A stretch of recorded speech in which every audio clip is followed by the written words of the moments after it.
আজকের ছোট গল্প বাক্য রচনা, কলমে সঞ্চিতা চক্রবর্তী, কণ্ঠে সারদা চ্যাটার্জি। ঋষির গার্জেন কল হয়েছে। বাড়িতে ঢুকেই ছেলে ফোন করেছে মাকে। মা, ম্যাম তোমাদের কালকে ছুটির সময় দেখা করতে বলেছে। সুচিস্মিতার মাথায় হাত। বিরক্ত হয়ে জিজ্ঞেস করলো, কী করেছিলে তুমি? আমি কিছুই করিনি। কেন ম্যাম ডেকে পাঠিয়েছে আমি জানি না। ছেলের ফোন রেখেই সুচিস্মিতা দ্বৈপায়নকে ফোনে ধরে। ছেলের গার্জেন কল হয়েছে। কাল ছুটির সময় দেখা করতে হবে। আমার পক্ষে কাল অফিস কামাই করা একদম সম্ভব না। তুমি যাও। দ্বৈপায়ন তেলে বেগুনে জ্বলে ওঠে। বলে, অসম্ভব ব্যাপার। কালকে আমার পর 3-4টে মিটিং আছে। এক মুহূর্তের জন্য আমি বেরোতে পারবো না। তুমি যেভাবে পারো ম্যানেজ করে যাও। সব দায়িত্ব শুধু একা আমার, তাই না? তুমি গায়ে হাওয়া লাগিয়ে ঘুরে বেড়াবে। আমি একটা কনফারেন্সে ঢুকতে যাচ্ছি। এখন আমার মাথাটা গরম করে দিও না। কট করে ফোনটা কেটে দেয় দ্বৈপায়ন। অফিসের ওয়াশরুমে ঢুকে ঘাড়ে মাথায় জল দেয় সুচিস্মিতা। মাথাটা প্রচণ্ড গরম হয়ে গেছে। হয়তো বিপিটাও বেড়েছে। কদিন ধরেই রাতে একদম ঘুম হচ্ছে না। দ্বৈপায়নকে জড়িয়ে ওর সেক্রেটারি মালিনীর সাথে চলতে থাকা রসালো গসিপগুলো শোনার পর থেকেই ওর মাথাটা সব সময় গরম হয়ে থাকছে। ঘটনার সূত্রপাত হয়েছে সপ্তাহখানেক আগে। দ্বৈপায়নদের অফিসের ক্লাব থেকে একটা পিকনিকের আয়োজন করা হয়েছিল। প্রতিবারই এমনটা করা হয়। সকাল 7টা নাগাদ ছেলেকে নিয়ে দ্বৈপায়নের সাথে একটা বড় ভলভো বাসে 3জনে উঠে বসেছিল। সবার সঙ্গে কথা বলতে বলতে আন্তাক্ষরী খেলতে খেলতে পৌঁছেও গেছিল টাকিতে। তনুময়দার বউ এবং মৃণালদার বউকে অনেকক্ষণ ধরেই নিজেদের মধ্যে গুজগুজ করতে দেখছিল।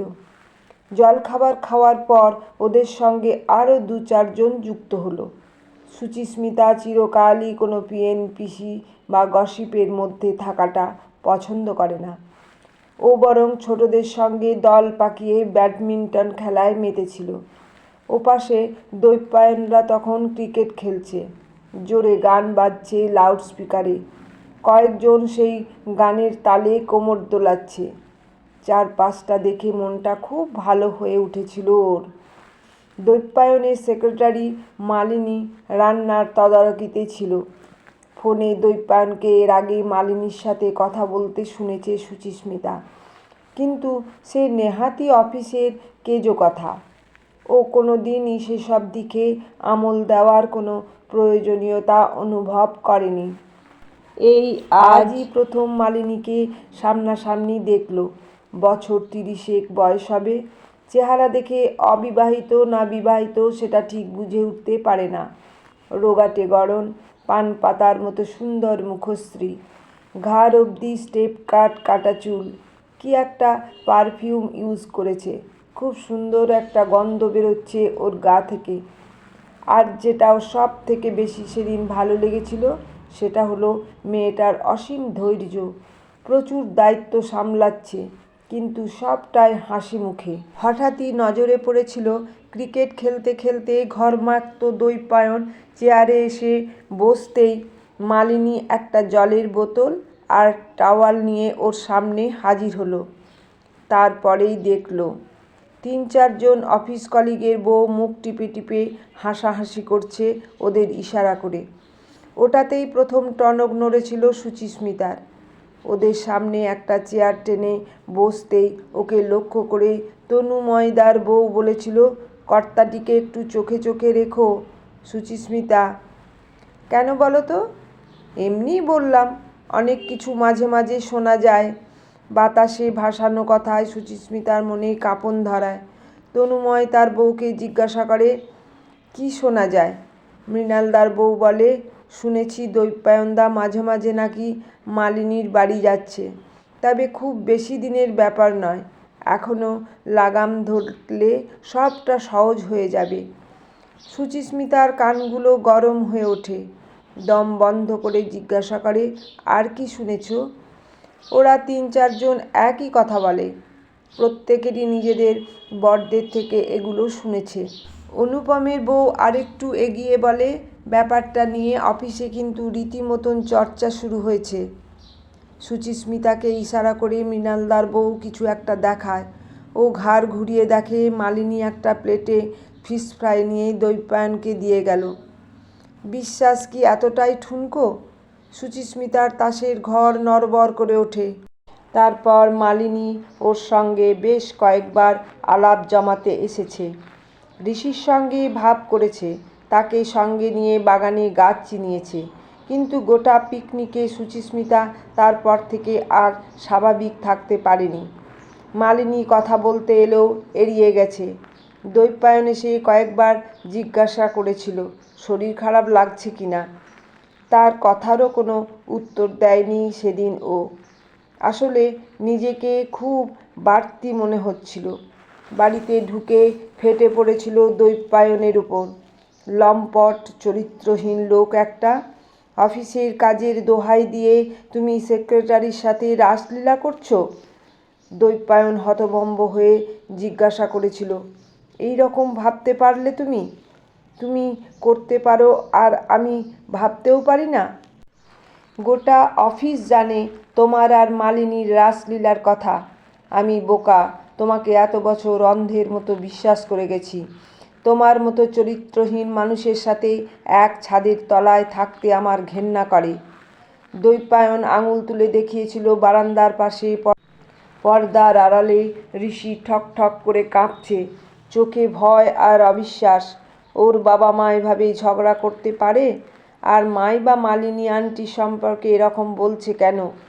মালিনী আন্টিকে তো বেশ ভালো মানুষই মনে হলো ওর। ওর সঙ্গে খেলেছে, মাছের কাঁটা বেছে দিয়েছে, বাগানে গাছ চিনিয়েছে। বড়দের এই ব্যাপারটায় ঋষির মাথায় ঢোকে না। কিসে এদের রাগ হয় আর কিসে এদের আনন্দ হয়। ঋষির বোঝার এখতিয়ারের বাইরে বেরিয়ে যায় ব্যবহারগুলো।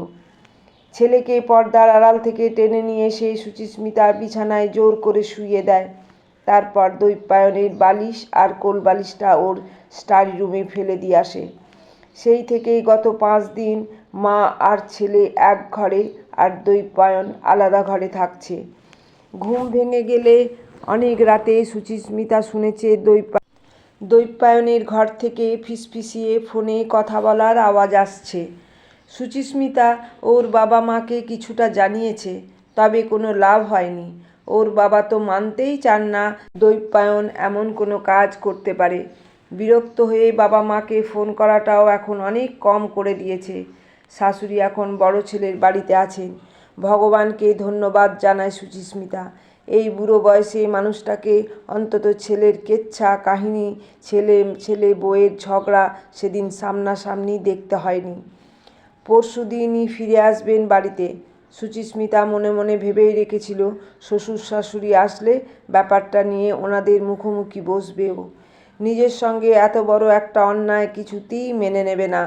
তবে মৃণালদার বউ, অনুপমের বউ বা তনুময়দার বউ এখন নিয়ম করে 3 বেলা খোঁজ খবর নেয় ওর।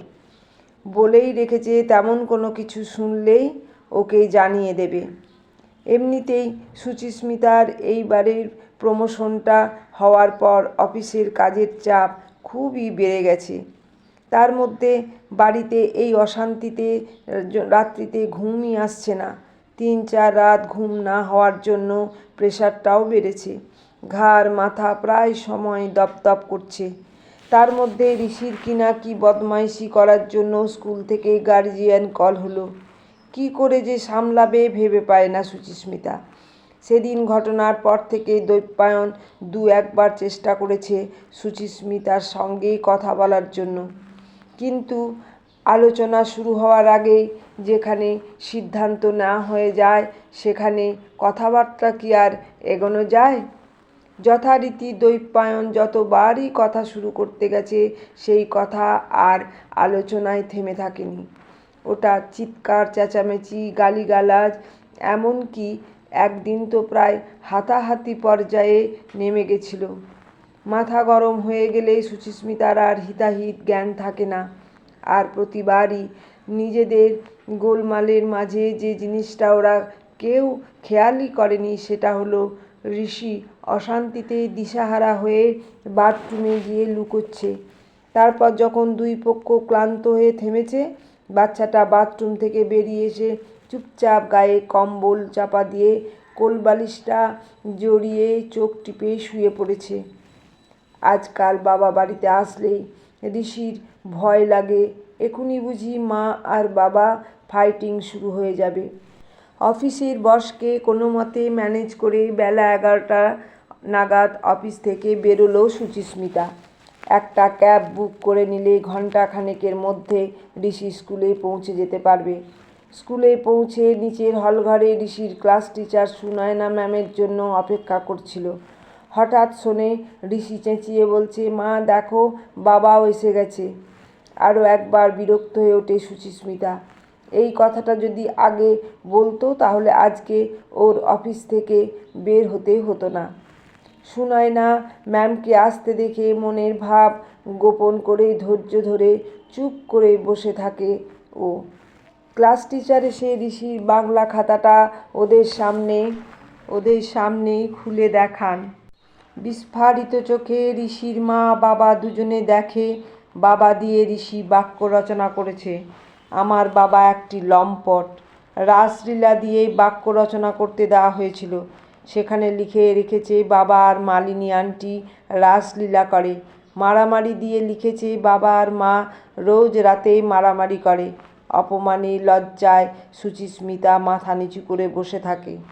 ম্যাম ওদের দিকে তাকিয়ে বলেন, দেখুন, আপনাদের ব্যক্তিগত সমস্যার কথা আমি জানতেও চাই না, কিন্তু দুজন আধুনিক মনস্ক শিক্ষিত মানুষ হয়ে বাচ্চাটার সামনে এই সমস্ত কথা আপনারা দিনের পর দিন বলছেন কি করে? আমি এই বাক্য রচনাগুলো কেটে ওকে শূন্য বসিয়ে ব্যাপারটার ইতি ওখানেই করে দিতে পারতাম, কিন্তু টিচার হয়ে শুধু লেখাপড়া করানো ছাড়াও আমার কিছু নৈতিক দায়িত্ব থাকে। তার জন্যই আমি আপনাদের আজকে এখানে ডেকে আনতে বাধ্য হলাম। গল্পটির প্রথম পর্ব পাঠ করে শোনালাম।